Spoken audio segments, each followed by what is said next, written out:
Hello everyone, welcome back to Magnet Brains. मैं हूं स्वाति, आपकी English educator, and I am sure that you all are doing really well. हम पढ़ रहे हैं क्लास 6 की गुलमोहर बुक, जिसमें अभी हम देख रहे हैं 5th unit. The name of the chapter is the mask and it's written by Satyajit Ray. अब इस चैप्टर का हमने एक्सप्लेनेशन देख लिया है, क्वेश्चन आंसर्स भी खत्म हो चुके हैं। हमारे पास बचता है अब ग्रामर का पार्ट, और इस ग्रामर के पार्ट में यहाँ हम फोकस करने वाले हैं वर्ब्स पे। वर्ब में there are finite and non finite types of verb. ये फाइनाइट और नॉन फाइनाइट वर्ब्स क्या होते हैं आपको बहुत अच्छे से पता होना चाहिए, और उसके पे बेस्ड आपके सारे क्वेश्चंस हैं। सो अब हम सबसे पहले स्टार्ट करते हैं। We have been given 2 sentences. Rajan Babu collected antiques.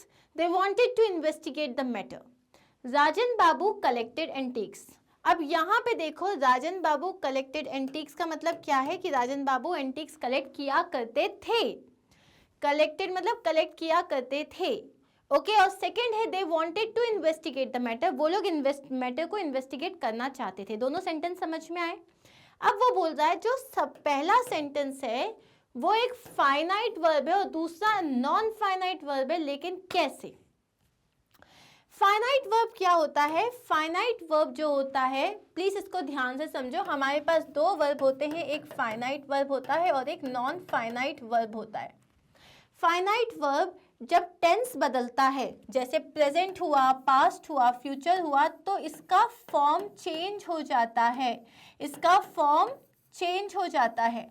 दूसरी तरफ जैसे सिंगुलर हुआ, ठीक है, प्लूरल हुआ, मतलब अगर नंबर चेंज होता है, या उसी तरीके से जैसे आप बात कर रहे हो कि जेंडर अगर चेंज हुआ, जैसे कि अपन ही, शी, इट, दे लगा रहे हैं, तो यूजुअली क्या हो जाता है? ही सेल्स, शी सेल्स, लेकिन they sell, right? She Yeats apples, he eats apples, लेकिन दे ईट एप्पल। तो यहाँ आप देख रहे हो नंबर चेंज हुआ तो वर्ब चेंज हो गया।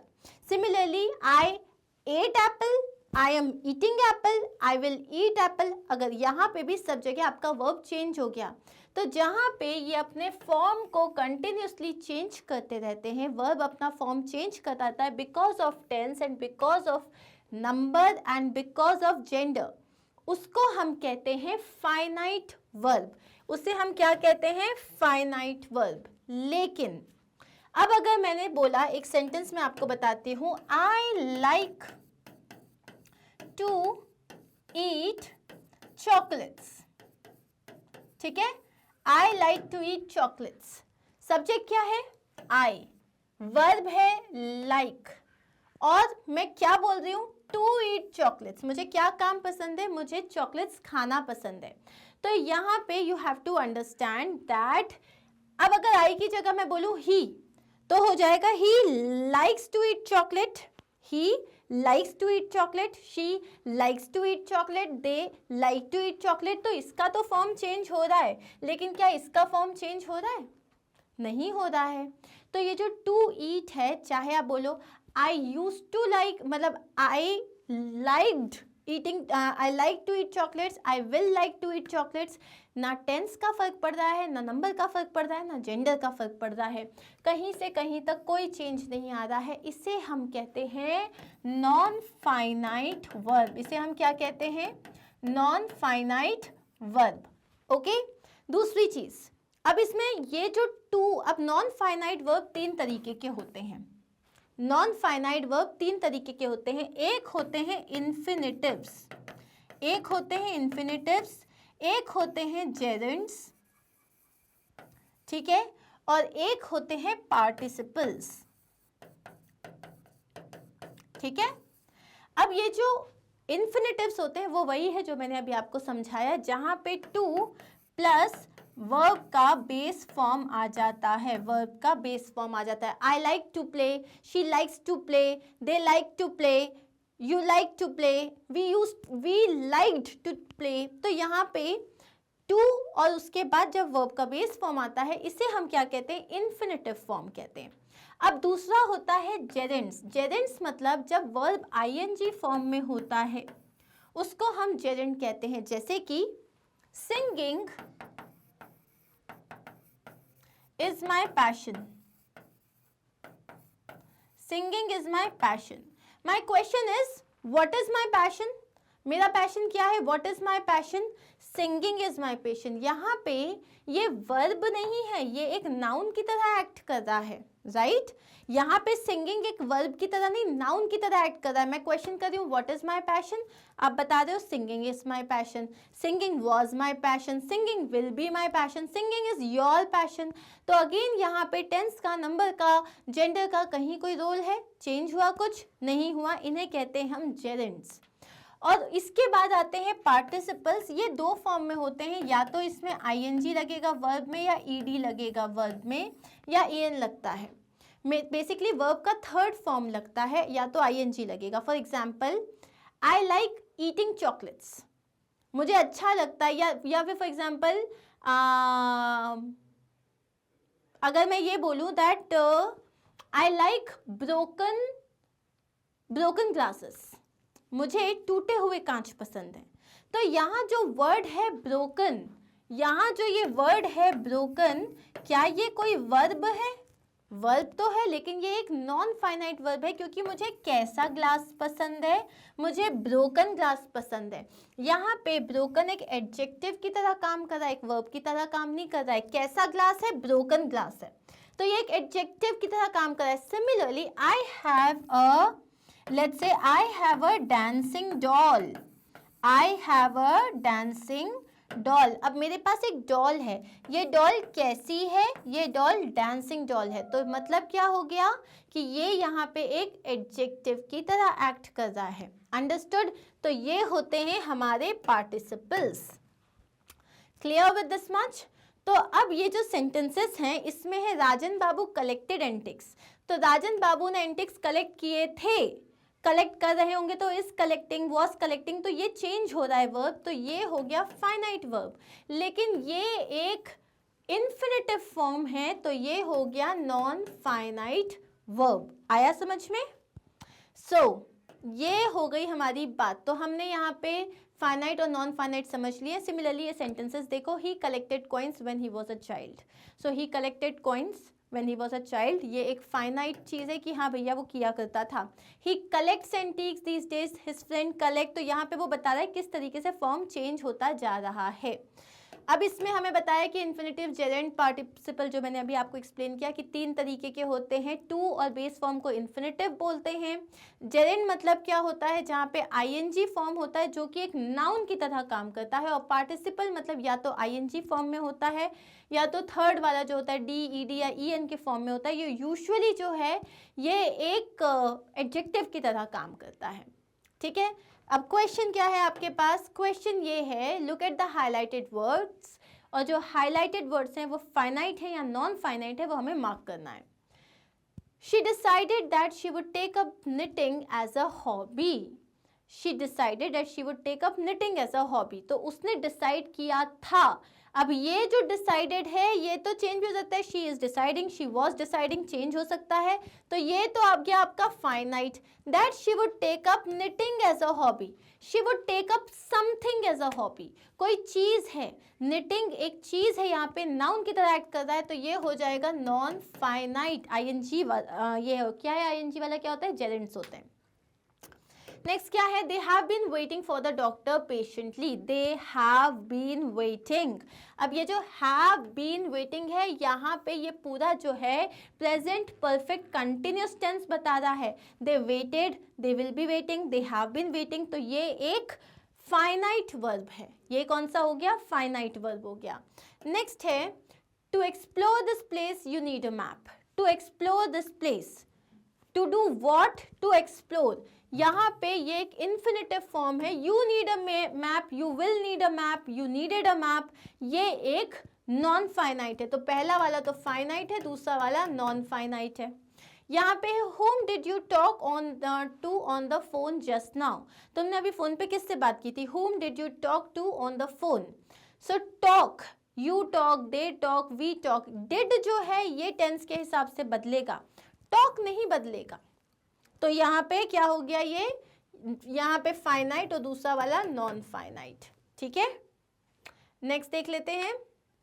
Thank you, we have enjoyed our stay with you immensely. Thank you, we have enjoyed, हमने बहुत ज़्यादा इंजॉय किया है, we did enjoy, we like they enjoy.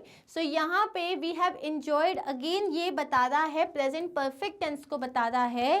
Present perfect में हैव और वर्ब का थर्ड फॉर्म यूज हुआ है, ये एक फाइनाइट वर्ब है। The audience cheered him while he was speaking. Audience ने उसके लिए बहुत ज़्यादा चीयर किया जब वो बात कर रहा था। ऑडियंस ने चीयर किया, ऑडियंस चीयर कर रही थी, तो ये हो गया है फाइनाइट। लेकिन while he was speaking, जब वो बोल रहा था, ऑडियंस ने चीयर किया जब वो बोल रहा था, ये दोनों ही फाइनाइट वर्ब है, क्योंकि when he spoke, when he will be speaking, when he was speaking, सब अलग है, ठीक है।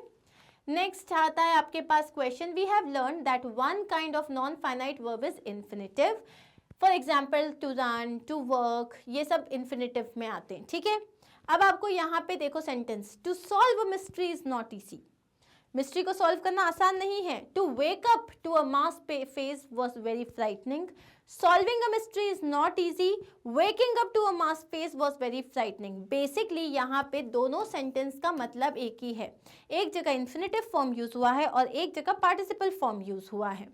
सो सेंटेंस 1 और 2 इन्फिनिटिव है और जो है वो नाउन की तरह काम कर रहे हैं। What is not easy, what is not easy, to solve a mystery is not easy. और उसके बाद what was frightening, to wake up to a mass face was frightening. लेकिन जो सेंटेंसेस 3 और 4 है, इसमें आईएनजी फॉर्म यूज हुआ है, जेरेंट फॉर्म यूज हुआ है। What is not easy, solving a mystery is not easy. What was frightening, waking up to a mass face was frightening. करना क्या है, करने पे आ जाते हैं।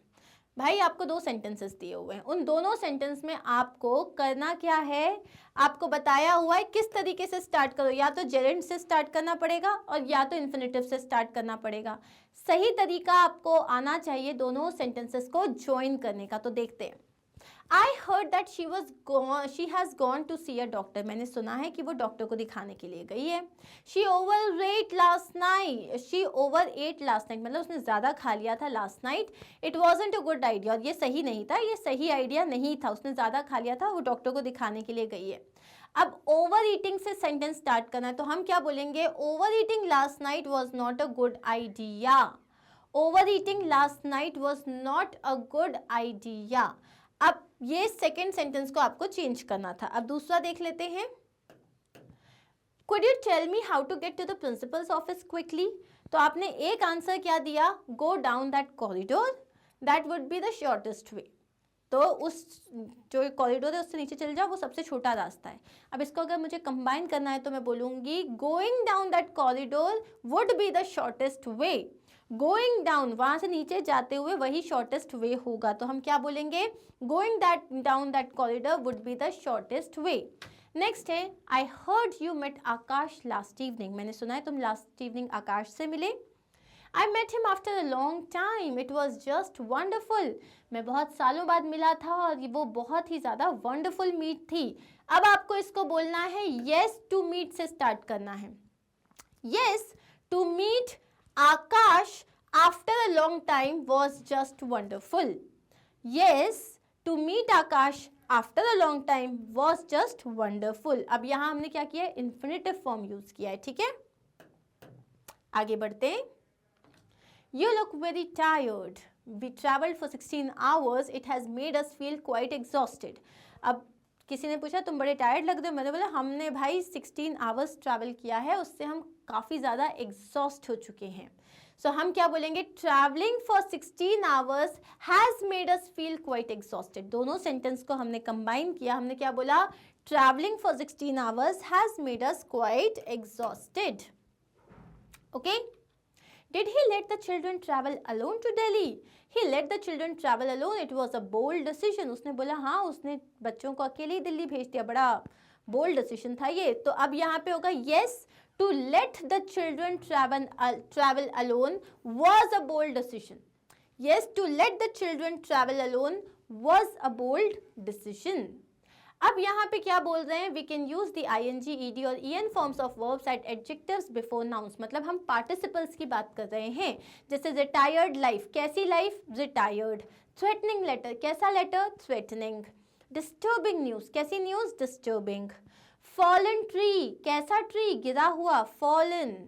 अब करना क्या है आपको सेंटेंसेस दिए हैं, ये वर्ड्स दिए हैं, इसमें या तो आपको ईडी लगाना है या ईएन लगाना है या आईएनजी फॉर्म लगाना है और सेंटेंसेस को कंप्लीट करना है। तो पहला सेंटेंस है falling down from the ladder was a dash experience. कैसा एक्सपीरियंस होगा वो? Was a surprising experience, inspiring, exciting, illuminating, frightening, breaking, translating, painting. Was a frightening experience मतलब पेड़ से जो गिरना था वो बहुत ही ज़्यादा डरावना एक्सपीरियंस था, तो was a frightening experience. We went to the amusement park and then went to see a film, it was in dash evening. अब देखो एन इवनिंग, तो यहाँ पे तुम्हारे पास एन के सामने सरप्राइजिंग इवनिंग तो आएगी नहीं, इंस्पायरिंग आएगी, एक्साइटिंग आएगी, लेकिन घूमने जाना वो भी अम्यूजमेंट पार्क में इंस्पायरिंग तो होगा नहीं, क्या होगा? Exciting. So it was an exciting evening, exciting evening. It was not an excited, it was an exciting evening. It was an exciting evening. Next is the newly dash fence and gate give a new look to the house. So ये जो newly fence और gate है, newly क्या मतलब? ये जो अभी अभी नया नया पेंट हुआ है, तो the newly painted fence and gate जो है घर को एक नया लुक दे रहे हैं। The dash thing was that she comes first in the race in spite of the injury. तो अब ये सरप्राइजिंग चीज़ थी कि भैया उसको चोट लग गई, उसके बाद भी वो रेस में फर्स्ट आई, तो ये सरप्राइजिंग हो गया। नेक्स्ट है the dash kites looked like floating stars in the sky. अब द डैश काइट्स में आ जाएगा द इल्यूमिनेटिंग काइट्स, मतलब वो जो चमकती हुई पतंग थी वो ऐसा लग रहा था कि आसमान में जो स्टार्स हैं वो फ्लोट कर रहे हैं। The captain gave her team a very inspiring speech. कैसी स्पीच दी? इंस्पायरिंग स्पीच दी, ठीक है। I need to call a carpenter to fix the broken chair. कैसी chair? Broken chair. And the last one is will you help me find a translated copy of this book. इस book की translated, already जो translate की गई हुई है वो translated copy दोगे क्या? आते हैं हम लास्ट पार्ट पे। A book or story review is a short description of a book or story and is written by a reader. कोई भी बुक आपने जो पढ़ी हो उस बुक का रिव्यू क्या होता है? तो अगर कोई बुक मैंने पढ़ी, हो सकता है मुझे पसंद आए, हो सकता है मुझे पसंद नहीं आए, मेरी अपनी एक सोच है, उस हिसाब से उस बुक का मैं रिव्यू लिखूंगी। रिव्यू ज़रूरी नहीं है कि सबके सेम होने चाहिए। जैसे आप मूवीज़ देखते हो, आप ऑनलाइन देखते हो, कुछ लोग मूवी को 2 स्टार देते हैं, कुछ लोग 5 स्टार्स देते हैं, कुछ लोग 4 स्टार देते हैं, कुछ बोलते हैं बहुत अच्छी है, कुछ लोग बोलते हैं बिल्कुल अच्छी नहीं है। सो रिव्यू का मतलब होता है what do you feel about the book on the basis of your thoughts and processes. It expresses the reader's opinion about a book story they have read. It helps other people decide whether they should read the story book or not. अब इसमें 2 चीज़ें होती हैं। आप जैसे movie देखने जाते हो, पहले रिव्यू देखते हो कि अरे इसके रिव्यूज़ कैसे आए हैं। अगर सब ने गंदा बोला होता है तो आप बोलते हो रहने दो, पैसे बर्बाद हो जाएंगे, नहीं चाहते। Similarly when you read a book, तो बुक के भी रिव्यूज़ आते हैं, आप देखते हो कि बुक को कितनी रेटिंग मिली है, जो अच्छे अच्छे ऑथर्स हैं वो बुक के बारे में क्या बोल रहे हैं। कुछ लोग बोलते हैं अरे ये तो बेस्ट सेलर है, कुछ बोलते हैं कि नहीं ये तो जो है जंक है, कुछ भी नहीं है। तो अगर 80% लोग बोल रहे हैं बुक बहुत अच्छी है तो you would want to give it a thought कि आप भी पढ़ सकते हो। अगर 80% बोल रहे हैं बहुत ख़राब बुक है तो आपको लगेगा यार टाइम वेस्ट करूँ या ना करूँ, राइट। तो ये बिल्कुल रीडर के ऊपर बेस्ड होता है और इसको हम रिव्यूज़ देख के हम भी डिसाइड करते हैं कि हमें पढ़ना चाहिए या नहीं पढ़ना चाहिए। ये हमेशा एक फॉर्मल लैंग्वेज में लिखा हुआ होता है। क्यों? क्योंकि आप जो है इसे पब्लिकली जो है शेयर करने वाले हो। It should include the name of the book and the writer, a short summary of the story, a few details about the main characters and the writing style. अब जैसे आप मूवी देखते हो तो क्या बोलते हो? इसको मैं मूवी से इसलिए कंपेयर कर रही हूँ क्योंकि मूवी के रिव्यूज़ आई एम श्योर आपको पता है। क्या बोलते हैं इसमें ये एक्टर हैं और स्टोरी लाइन ये है, डायरेक्टर ये है, उसके अलावा बताते हैं थोड़ा बहुत समरी कि इसमें ऐसा होता है, ऐसा होता है, ऐसा होता है, एकदम थोड़े डिटेल्स बताते हैं, सब कुछ पूरा का पूरा नहीं बताते हैं। फिर बताते हैं लिखने जो राइटिंग स्टाइल है, जो स्क्रिप्ट है वो उसमें दम है या नहीं है, गाने कैसे हैं, सिमिलरली इसमें भी क्या आता है, शॉर्ट समरी आती है, बुक का नाम आता है या स्टोरी का नाम आता है, राइटर का नाम आता है, मेन कैरेक्टर्स के बारे में कुछ डिटेल्स आते हैं, राइटिंग स्टाइल के बारे में बात होती है, लैंग्वेज कैसी यूज़ करी गई है, फनी है, बोरिंग है, ड्रामेटिक है, लॉन्ग है या बुक बोरिंग है। ये सारी बातें हम किस में करते हैं, एक रिव्यू में।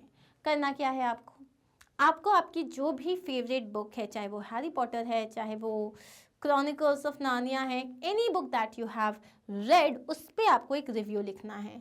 सो now we have written the review of the mystery of the invisible thief, एक इनविजिबल थीफ की मिस्ट्री। I recently read the book The Mystery of the Invisible Thief written by Enid Blyton। तो यहाँ पे हमने book का नाम लिख दिया, राइटर का नाम भी आ गया। This is one of the 5 find outer series of books by the author। मतलब ये जो इसमें जो सीरीज चल रही है उसमें भी उसका ये है।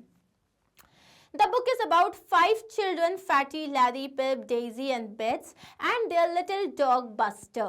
So ये जो बुक है ये 5 बच्चों के बारे में है, उनके नाम बताए गए हैं और ये उनके प्लस एक डॉग है जिसका नाम बस्टर है। The 5 children and dog find themselves suddenly in the middle of a mystery। और ये लोग अपने आप को अचानक से एक मिस्ट्री के बीच में पाते हैं। Robberies have taken place in their little village। उनकी जो विलेज में चोरियां हो रही हैं बहुत सारी। And the thief seems to be invisible। लेकिन चोर किसी को दिखाई नहीं देता। At the same time he appears to be a huge man wearing huge shoes and gloves। और ऐसा लगता है वो कोई huge man है जिसने बड़े बड़े ग्लव्स पहने हैं, बड़े बड़े शूज पहने हैं। How can such a large man remain invisible? अब इतना बड़ा आदमी इनविजिबल कैसे हो सकता है? The book tells us how the children make a chart of duties, find clues and investigate। तो इस बुक में पूरा बताया क्या गया कैसे ये लोग एक ड्यूटी चार्ट बनाते हैं, क्लूज कैसे फाइंड करते हैं, इन्वेस्टिगेट कैसे करते हैं। They try to outwit the village policeman Mr. Goon। और मिस्टर गून जो पुलिस ऑफिसर है वो उनको भी उससे भी ज़्यादा अच्छा परफॉर्म करते हैं, उसको आउटविट कर देते हैं, मतलब उससे भी ज़्यादा समझदारी का परिचय देते हैं। They are of course troubled by Mr. Goon and they in return trouble him। और obviously स्टोरी है, कुछ तो उसमें फनी चीज़ होनी चाहिए, इंटरेस्टिंग चीज़ होनी चाहिए, तो मिस्टर गून उन्हें परेशान करते हैं, वो मिस्टर गून को परेशान करते हैं। So the book is written in a very exciting and interesting manner with something happening at every moment। Book बहुत इंटरेस्टिंग तरीके से लिखी गई है, एक्साइटिंग है, कुछ ना कुछ उसमें होता रहता है। The children are of course successful in the end and win over their enemy Mr. Goon, who is the thief। How do they find the thief? अब यहाँ पे क्या बोला है कि जो चिल्ड्रन हैं वो फाइनली जो है सक्सेसफुल हो जाते हैं थीफ को पकड़ने में। अब क्वेश्चन है थीफ है कौन और वो पकड़ते कैसे हैं? What proof do they have? If you want to read a well-written book with a nice plot and children who are intelligent and sensible, go for it। तो लास्ट में मैंने अपना एक पॉइंट ऑफ व्यू दिया है कि अगर आपको पढ़ना है एक अच्छी सी वेल रिटन बुक जिसमें बहुत एक्साइटमेंट है, एक अच्छा प्लॉट है और जो जिसमें इंटेलिजेंट बच्चों के बारे में बात हो रही है, then you can go and read this book. So we are done. आपको रिव्यू अच्छा लगा, आपका मन किया उस स्टोरी को पढ़ने का, सो ऐसे ही आपको रिव्यू लिखने पड़ते हैं, ठीक है। तो अगर आप किसी दूसरी बुक के बारे में लिखना चाहते हो तो आप लिख सकते हो। Now thank you so much, thank you for being with me. I am sure you understood this. आपको वर्ब्स के तीनों फॉर्म समझ में आ गए होंगे। कोई डाउट होता है तो please write it in the comment section and make sure you watch the videos. जो प्रीवियस वीडियोस हैं जहाँ हमने एक्सप्लेनेशन और क्वेश्चन आंसर्स देखे हैं, सब कहाँ मिलेंगे आपको? मैग्नेट ब्रेन्स की वेबसाइट पे। आप क्या करोगे, यहाँ पे क्लासेस मेंशन्ड है, आप क्लास 6 में जाओगे, फिर वहाँ से आप गुलमोहर में जाओगे और गुलमोहर में जाने के बाद चैप्टर वाइज वीडियोस आ जाएंगे। यूनिट 5 में आपके पास 3 वीडियोस हैं, पहला एक्सप्लेनेशन है, दूसरा क्वेश्चन आंसर है और तीसरा ग्रामर सोल्यूशन है। Whatever you wish to study आप उस पर क्लिक करोगे एंड आपका वीडियो स्टार्ट हो जाएगा। So thank you so much again for being with me. Do not forget to like, subscribe and share. Take care, bye bye.